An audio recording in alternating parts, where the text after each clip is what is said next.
Even the most devoted spiritual seekers can lose their light. Not because of the chaos outside, but because of the quiet storms that rise inside their own mind, like invisible waves eroding the shores of their peace. You may meditate every morning. You may write in your journal with the deepest gratitude. You may light candles and raise your vibration with music and prayer. And yet, somehow, there are days when you feel your energy slipping away like water through open hands. It's not always the noise of the world that steals your clarity. Sometimes it's the whispers within, the quiet but persistent voices that seem to know just when to enter your mind. These whispers are subtle, almost kind at first. They sound like guidance, they sound like wisdom, but behind them, there is a thread of unease, a pressure that tightens the heart. Have you ever felt that strange contradiction? Where your spiritual practice is strong, but you still feel scattered, drained, or somehow not enough. Have you ever wondered why, even after all your inner work, there are moments you suddenly doubt your path, question your worth, or feel as though you're falling behind? These are not random moods. They are something far more subtle, far more cunning. And today, I want to walk with you into the heart of this hidden terrain. We will uncover how these intrusive thoughts, these quiet storms, slowly and silently drain the light from your spiritual energy, leaving you tired not only in body but in soul. And most importantly, we will discover together how to take back that light, how to seal the leaks, how to return to the still, unshakable center within. You that no thought can touch, because your power has never truly been lost. It has only been covered, like the sun behind the clouds, waiting for the moment you remember it is still shining. 1. Understanding intrusive thoughts in the spiritual journey. When we walk deep into the spiritual path, there comes a moment when thoughts arise that feel foreign, disturbing, and heavy. And yet, they seem to wear our own voice. These are not just negative thoughts in the way we casually speak of them. They are the echoes of our past conditioning, the lingering imprints of old wounds, fears, and judgments we once absorbed. Imagine someone who once grew up hearing that they were not enough. Even after years of self-work, those words may still echo, uninvited, like old ghosts in an empty hall. Intrusive thoughts are like these ghosts. They do not belong to the true self, but they drift through the mind, testing whether we will once again give them power. You might be washing dishes, enjoying the quiet, when suddenly a thought cuts through. You will fail. You are behind. You are not worthy. In that moment, it feels as if it comes from you. But if you look closely, you will see. It is simply a tape playing from an old recorder, not the voice of your higher self. That your higher self speaks in a tone of love, of calm knowing. It never uses shame or fear as its language. The difference is subtle yet profound. Intrusive thoughts contract your heart. The voice of your higher self expands it. This is why awareness is the first step. Because the moment you recognize, this is not me, the thought begins to lose its grip. And like a cloud passing through a vast sky, it disappears, leaving no trace. Because the sky has always been free, and so have you. 2. How they disguise themselves as spiritual guidance. Sometimes, the voice of doubt does not arrive with anger or chaos. It comes wrapped in gentle words that sound like guidance, like wisdom. But when you listen closely, there is a hidden sting beneath them. It might whisper, "If you were truly spiritual, you wouldn't feel this way." And suddenly, your natural human emotions become something you feel you must hide. Or it says, "A real seeker should always be calm," making you ashamed of the storms that pass through your mind. Sometimes it arrives as, "If you had enough faith, this pain wouldn't be here," planting the seed that your suffering is proof you are somehow failing. And then there is the voice that says, "You should be more grateful," not as an invitation to open your heart, but as a weapon to make you feel guilty for your sadness. All of these sound like they are pulling you toward light, but they are actually turning you against yourself. You might notice that when these words pass through your mind, your chest feels a little tighter, your breath a little shallower, and a weight begins to settle in your stomach. Wisdom, true wisdom, never makes your body contract in fear or shame. It may challenge you, but it always carries warmth, spaciousness, and compassion. So pause and ask yourself, does this voice make me feel more open or more closed? Your body will often tell you the truth before your mind can explain it. The real guidance of the soul feels like an embrace, even when it asks you to grow. It never feels like a cold finger pointing in judgment. 3. How they drain energy without you realizing. Sometimes your energy doesn't vanish in an instant. It seeps away so quietly, so gently, that you don't even notice. Like a small, invisible crack in a clay jar, where clear water slowly drips into the earth, drop by drop, until one day, you realize the jar is almost empty. These energy leaks are not dramatic battles or big storms. They're the little moments when you say yes while your heart screams no. The tiny acts of self-betrayal that seem harmless but keep you far from your center. You might think you're just being kind, or polite, or accommodating. But every time you agree to something that doesn't align with your soul, a small thread of your life force unravels. Imagine carrying a lantern through the night. It keeps you warm, safe, and connected to your path. But if the glass has a tiny crack, the light inside begins to fade. Not all at once, but little by little, until darkness feels heavier than it should. Energy drains through conversations where you pretend to be someone you're not, through relationships that feel heavy instead of alive, through the endless scrolling that fills your eyes but empties your heart. It's in the moments you replay an argument in your mind over and over, feeding it with your attention, as if watering a plant you never wanted to grow in the first place. It's in the way you cling to the past, holding on to doors that have long been closed, pouring your warmth into a room where no one lives anymore. These small, unseen leaks leave you disconnected, not because the world has turned dark, but because your own inner flame has grown dim, and without noticing, you've drifted away from the quiet lake of peace within. When your energy is whole, your heart feels spacious, your mind clear, your steps grounded. But when it leaks, even the most beautiful day feels strangely heavy, as though the sunlight has lost its warmth. The truth is, the world doesn't always steal your peace. You unknowingly give it away, piece by piece, in the quietest of ways, until you are left wondering why you feel so far from yourself. 4. Their power to hijack breath and presence. There is something we often overlook. The way our breath changes when our mind is unsettled. In moments of anxiety, our breathing becomes shallow, almost as if the body is trying to disappear into itself. And when our breathing shrinks, our presence shrinks with it. Our awareness contracts into a tight, restless space. This is how fear and worry steal from us. Not just our peace, but our ability to truly be here. Each short breath tells the body, danger is near. Prepare to fight or run. But most of the time, there is no real danger. Only the echoes of our thoughts whispering that there is.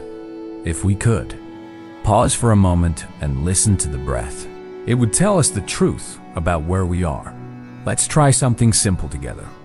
A short journey back to ourselves through breathing. Close your eyes if you wish, and let your shoulders drop as if you are placing down a heavy bag you've carried all day. Breathe in slowly, as if you are drawing in the morning light of a new world. Breath for a moment, feeling the stillness between two heartbeats, and now breathe out gently, as if you are releasing a flock of white birds back into the sky. Continue like this, in and out, not forcing, not chasing, just noticing. With each breath, notice how the body begins to open, like a flower that realizes the sun is still shining. Notice How your mind slowly returns from the scattered edges of the past and future back into this single living moment. This is the power they cannot steal. The breath, the anchor, the doorway to presence. And in this place, there is no room for fear to hide. 5. How they trigger old wounds. Sometimes, the people or situations we meet in the present do not hurt us because of what they are doing now, but because they unknowingly, or sometimes intentionally, press a finger on an old wound we have carried for years. It is like touching a scar that is not fully healed. The pain may not come from the touch itself, but from the memory it awakens. These triggers are like keys that unlock a door we thought we had closed forever, revealing fears, griefs, and insecurities we buried deep within. In those moments, we are no longer just responding to what is happening now. We are responding to everything we felt when the original wound was made. Our breath quickens, our body tightens, our mind begins to defend itself as if the past is happening all over again. And if we are not aware, we can find ourselves fighting shadows, hurting people who never intended to harm us because we confuse them with ghosts from our past. But the truth is, these moments, as painful as they are also a mirror showing us where our heart still longs for healing.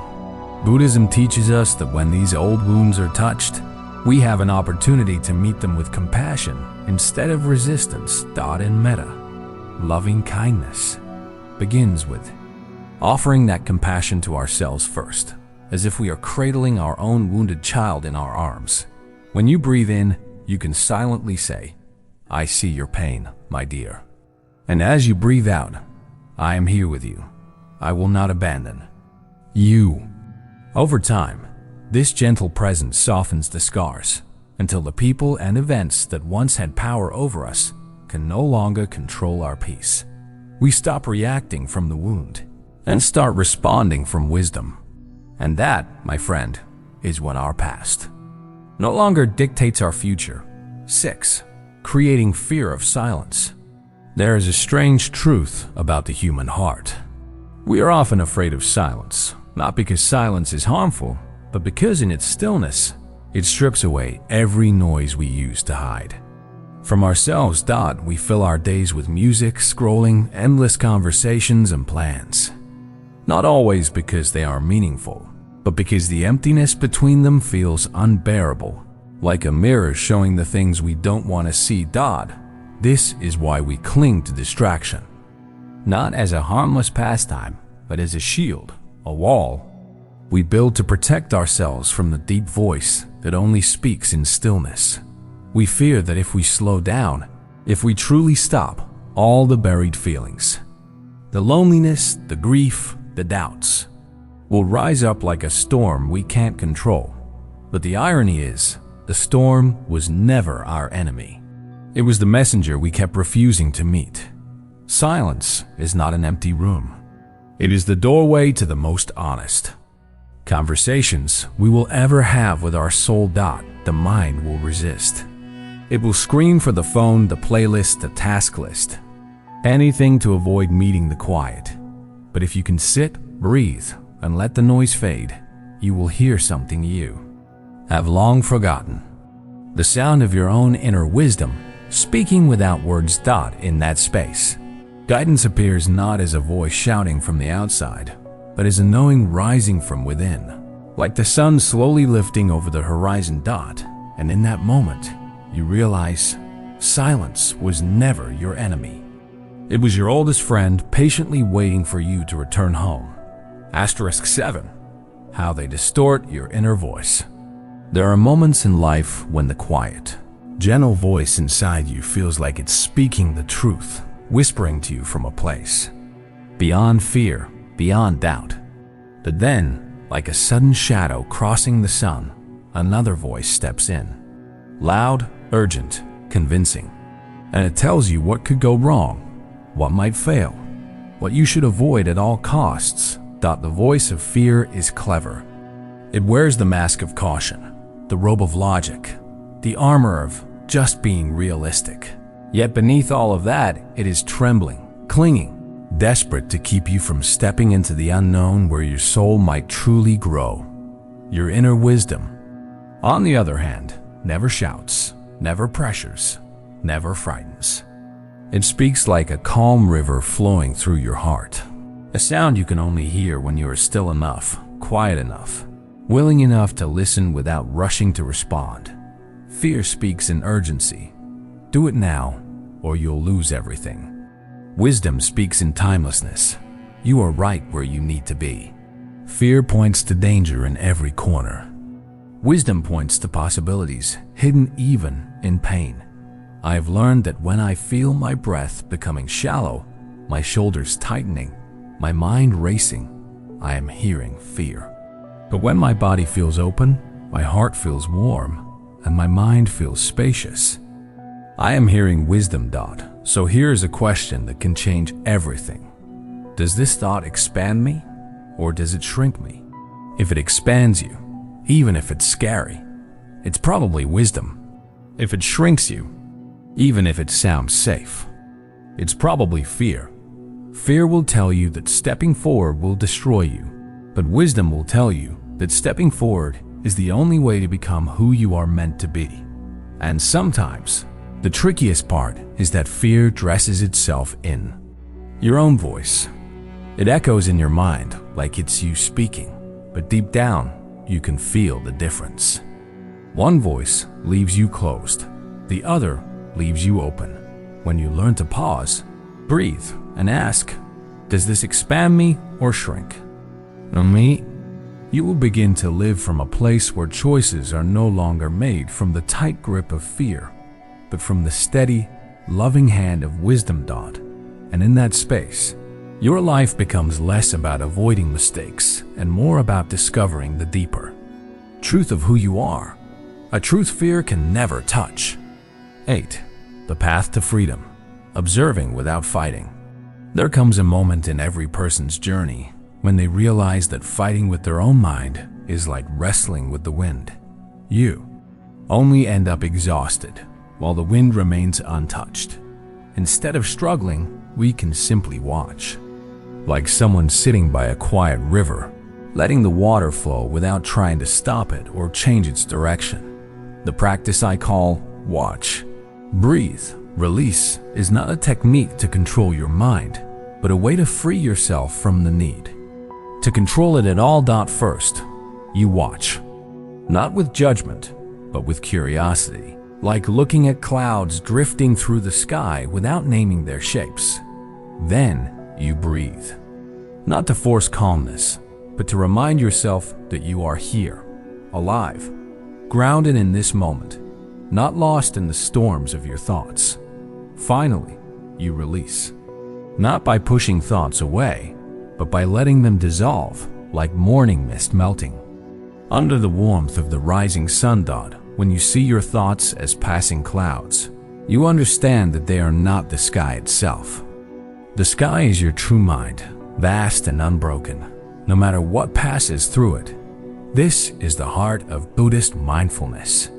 No clinging to what you like, no aversion to what you dislike, simply being with what is like a leaf floating gently on a river. The more you watch without fighting, the more space appears in your heart, until peace is no longer something you chase, but something you naturally live in. And in that space, you are free.